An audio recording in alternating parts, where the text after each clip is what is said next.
यदि दुष्ट अपनी दुष्टता नहीं छोड़ता तो सज्जन को अपनी सज्जनता नहीं छोड़नी चाहिए। क्यों छोड़ें हम अपनी सज्जनता? कोई हमें गाली दे रहा है तो देता रहे, तेरी मर्जी। जब तेरा मुंह दर्द करे तो चुप हो जाना। सास ने आपको गाली दी तो आप भी गाली दोगी क्या? बहू ने गाली दी तो आप भी गाली देंगी? आजकल लोगों को ना सहन नहीं होता, जरा जरा सी बात में गुस्सा, जरा जरा सी, और सहना तो जरूरी है। एक बार क्या हुआ, आसनसोल में एक पड़ोसी दोनों में एक बात हो गई। क्या? पड़ोसी ने क्या किया, एक आदमी ने क्या किया, अपने घर का सारा कचरा उठाकर बगल वाले पड़ोसी के घर में फेंक दिया। बड़ा दुष्ट था, सारा कचरा उठा के बगल वाले के घर में फेंक दिया। पर जो बगल वाला था ना, वो बड़ा समझदार था, सत्संगी था, आप लोगों की तरह कथा प्रेमी था। उसने सारा कचरा उठाया और डस्टबिन में डाल दिया, कचरे घर में। अपने घर से सुंदर फल, आम, अंगूर, केला, अनार, सेब, फल टोकनी में भरा और उसके घर पहुंच गया। बैल बजाई, उसने दरवाजा खोला। जिसने कचरा फेंका था उसने कहा, भाई ये क्या है? तो इसने कहा, भाई साहब ये फल हमारे गांव से कोई रिश्तेदार आए हैं, वो लेकर आए हैं, ये फल खाना बड़े स्वादिष्ट हैं। तो वो आदमी पानी पानी हो गया। बोले, भाई मैंने तेरे घर में कचरा फेंका और तू मुझे फल देता है, तू भी तो मेरे घर में कचरा फेंक सकता था। उसने कहा कि यदि मैं आपके घर में कचरा फेंक देता तो आप में और मुझ में अंतर क्या रह जाता? आपने मुझे कचरा दिया, मैं आपको फल दे रहा हूं, क्योंकि जिसके पास जो होता है वही देता। आपके पास गालियां होंगी तो आप गालियां देंगे। कुत्ते के पास भौंकने के सिवा कोई ऑप्शन नहीं है, इसलिए बेचारा वो आपको देखते ही भौंकता है। कुछ लोग झगड़ा करते हैं, सवेरे से झगड़ा, उनके पास उसके सिवा कुछ नहीं है। जो उनके पास है वो दे रहे हैं, आपके पास जो है वो आप दीजिए। आपके पास संस्कार है, शिक्षा है, नम्रता है। जरूरी नहीं है कि जो व्यवहार सामने वाले का हो वही व्यवहार हमारा हो। रावण ने माता सीता, रावण ने राम की पत्नी का हरण किया तो राम बोलते कि मैं भी तेरी पत्नी का हरण कर लेता हूं। क्या ये समाधान था? बोलो मेरी मां। नहीं। आपने मुझे गाली दी तो मैं भी आपको गाली दे दूं, क्या ये समाधान है? समाधान ये नहीं है।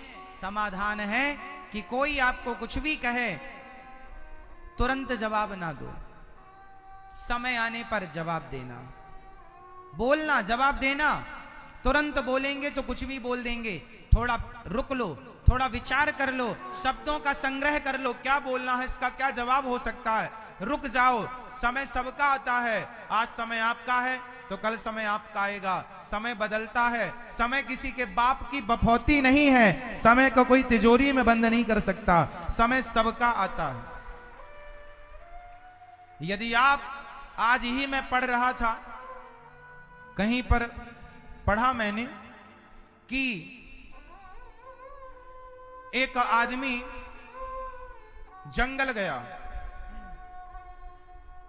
एक आदमी जंगल गया और वहां बंदूक निकाली और एक हिरनी जा रही थी। हिरनी, वो हिरनी को उसने, कुछ लोग होते हैं ना जो जंगलों में जानवरों को व्यर्थ ही सताते रहते हैं, मारते रहते हैं।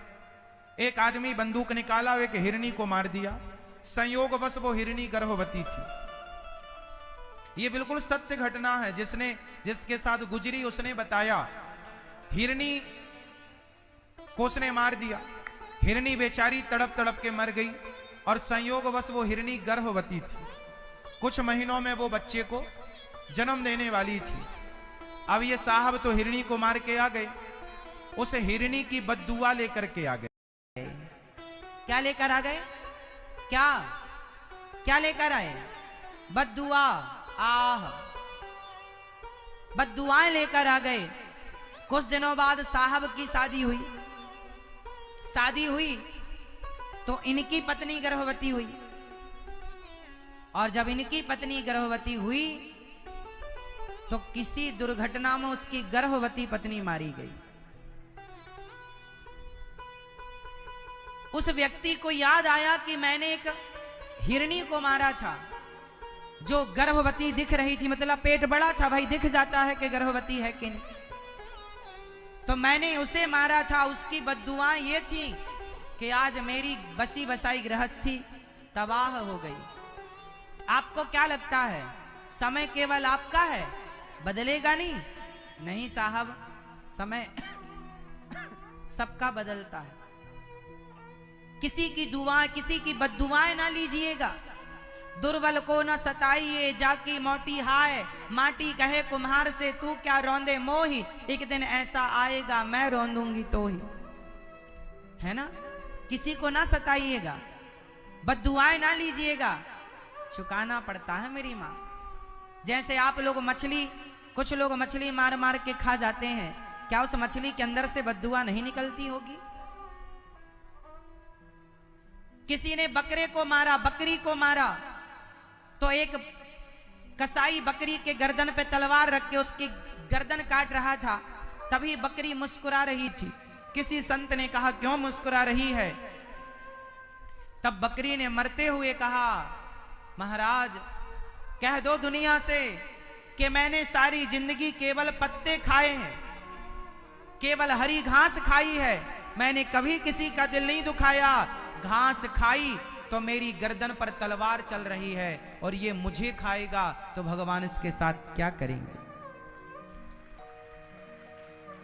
इसलिए बद्दुआएं ना लीजिएगा, किसी की हत्या ना कीजिएगा।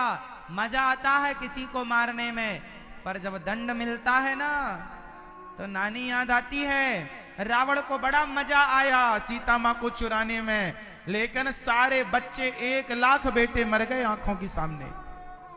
1 लाख पूत 1.25 लाख नाती, जिसके घर पर दिया ना बाती, कोई रोने वाला नहीं बचा रावण के यहां। मजा आता है बुरे काम करने में, लेकिन जब उसका दंड मिलता है तो नानी याद आ जाती है। बचना रे बाबा गलत काम करने से। भगवान शंकर का अपमान किया और शंकर जी चुप रहे, गालियां नहीं। आप में से आज से कितने लोग, कोई आपका अपमान करे, गालियां दे, आप चुप रहेंगे? समय आने पर उत्तर देंगे। सास को उत्तर दो समय आने पर, बहू को उत्तर दो समय आने पर, पति को पत्नी को उत्तर दो, तुरंत नहीं। तुरंत तो गलत शब्द निकल सकते हैं, सही वक्त आने दो। और जरूरत नहीं है, हमने कल की कथा में कहा था, जरूरी नहीं है कि आप सबका उत्तर दें, भगवान बैठे हैं उत्तर देने के लिए। तो आज से कितने लोग चुप रहेंगे जब कोई गाली दे आपको? कौन कौन अपने मुंह में उंगली रख के बताओ, कौन कौन चुप रहेंगे? सास गाली देगी तो आप क्या करेंगे? टुप्पी टाप।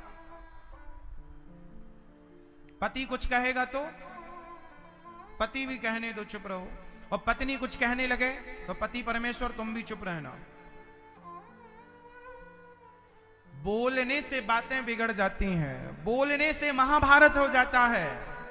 द्रौपदी बोल गई जरूरत से ज्यादा, महाभारत हुआ कि नहीं? बताओ द्रौपदी क्या बोल गई? उत्तर बताओ। द्रौपदी क्या बोल गई? वो कौन से शब्द थे जिन शब्दों में महाभारत हो गया? उत्तर दो। बताओ बेटा, कौन से शब्द थे वो? पीछे वाली मैया, मेरी प्यारी माँ, ओ मैया सो रही हो मेरी माँ, बताओ द्रौपदी के कौन से शब्द थे जिससे महाभारत हो गया? शब्द थे अंधों के, अंधे होते हैं। दुर्योधन गिर गया था पानी में, धर्मराज युधिष्ठिर ने ऐसा महल बनवाया था जहां पर पानी था, वहां थल जैसा लगता था कि यहां पानी नहीं है, और जहां थल था वहां जल जैसा भ्रांति होती थी। तो दुर्योधन को लगा कि ये पानी जैसा दिख रहा पानी है नहीं, क्योंकि इसके पहले भी उसे दिखा तो वो पानी नहीं था, पर इस बार पानी में गिर गया। और पानी में गिरा तो दुर्योधन ने जब गिरा तो द्रौपदी ने सभा में हंसते हुए कहा, अंधों के अंधे होते हैं, इसका बाप भी अंधा है और ये भी अंधा। बस इतने से शब्द थे और इन शब्दों ने महाभारत कर दिया मेरी मां। इसलिए कुछ भी ना बोला करो, शब्दों से बात बनती भी है और शब्दों से बात बिगड़ती है। बताओ रिश्ते कहां से बिगड़ते हैं? अधिकांश पति पत्नी के झगड़े में शब्दों का खेल होता है, रिश्तों के बिगड़ने में शब्दों का खेल होता है। इसलिए शब्द संभाल के बोलिए, शब्द के हाथ न पाओ। एक शब्द औषधि करे, एक शब्द करे घाव। शब्दों में बड़ी जान होती है मेरी माँ, इन्हीं से आरती अरदास और अजान होती है। यही समुंदर के वो मोती हैं जिनसे इंसान को इंसान की पहचान होती है। ये शब्दों में बड़ी जान है। 3 चीजें मत बिगड़ने दीजिएगा। पहला शब्द, शब्द किसके बिगड़े? जोर से। द्रौपदी मां के क्या बिगड़ गए? आप लोग भी ज्यादा बोलती हो ना, उसके चक्कर में झगड़ा हो जाता है। और पड़ोसन के साथ बैठ के जो दिन भर चुगली करती हो ना मेरी मां, सबसे बड़े घर गृहस्थी बर्बाद करने का यही सिलसिला है जो तुम 4-4 घंटे पड़ोसन से पंचायत करती हो। दिन भर कुछ माताएं तो ऐसी हैं, खा लेंगी पी लेंगी और बस दिन भर पंचायत, दिन भर पड़ोसन के घर, ना खुद कुछ करेंगी ना उसको कुछ करने देंगी। हमारी माताएं कुछ ऐसी हैं, एक अपने द्वार पर खड़ी हो जाएगी, सामने वाली अपने द्वार पर, और 1 घंटा खड़ी खड़ी बातें कर लेंगी। पता नहीं तुम्हारी बातें खत्म ही नहीं होती। ऐसी भी क्या बातें हैं मेरी मां? और सामान्य बातें करो तो समझ में भी आए।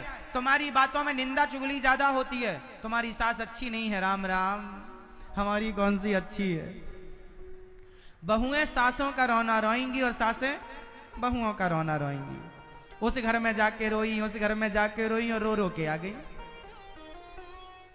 रहना तुम्हें उस बहू के साथ ही है। रोटी वो पड़ोसन नहीं देगी, रोटी बहू देगी, लेकिन तुम्हें रोना है। शास्त्र कहते हैं अपना दुख किसी के आगे ना कहिएगा, अपने अपने घरन का दुख ना कहियो रोई। सुन इठले हैं लोग सब बांट न ले हैं कोई, कोई नहीं बांटेगा। तुम रो रो के सुनाओगे, तुम्हारे जाने पर दुनिया हंस हंस के कहेगी कि फलाने के घर में ये आग लग गई। कान ना बिगड़े, कान बिगड़ेंगे तो युद्ध हो जाएगा।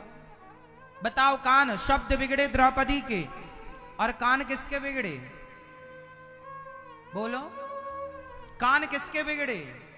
कान बिगड़ एक गए सेठ माता जी को पता लगा कैकई के कि मैंने जो कमाया है वो सब यहीं रह जाना है, तो आग लग गई कैकई के। तो उन्होंने घोषणा कराई पहले एक कि मंत्र कोई ऐसा व्यक्ति जो ये बताए मैंने इतना कमाया, यदि सब यहीं रह जाएगा तो मतलब क्या? मैं चाहता हूं कि जितना कमाया हूं मेरे संग जाए, तो जो मेरे संग ले जाने की व्यवस्था कराएगा मैं उसे धन बहुत सारा इनाम से बच के दूंगा। रहिएगा। अब बड़े बड़े ज्ञानी, बड़े बड़े पंडित, बड़े बड़े कान लोग बिगड़ गए कि भाई आज तक तो सुनो कोई एक रत्ती लेके ना अपनी गया, बेटी का नाम कैकई नहीं मरने रखा के बाद तो एक रत्ती कोई लेकर बताओ रखा हो तो तुम क्या ले जाओगे?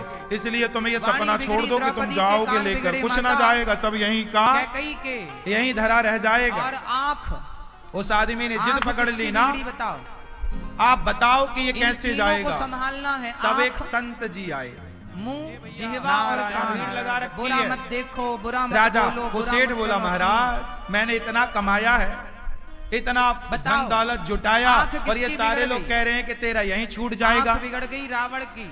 अरे सीता माँ मैंने को यहाँ चिरा छोड़ने के लिए कमाया है क्या? आंख ऐसा बिगड़ी बताओ रावण की नाश कि मैं हुआ। ले जाऊं। शब्द बिगड़े संत द्रौपदी जी के बोले, अभी महाभारत बताता हूँ, हुआ। सुन। और कान बिगड़े माता तो कैकई सब क्या क्या लेके जाना चाहता?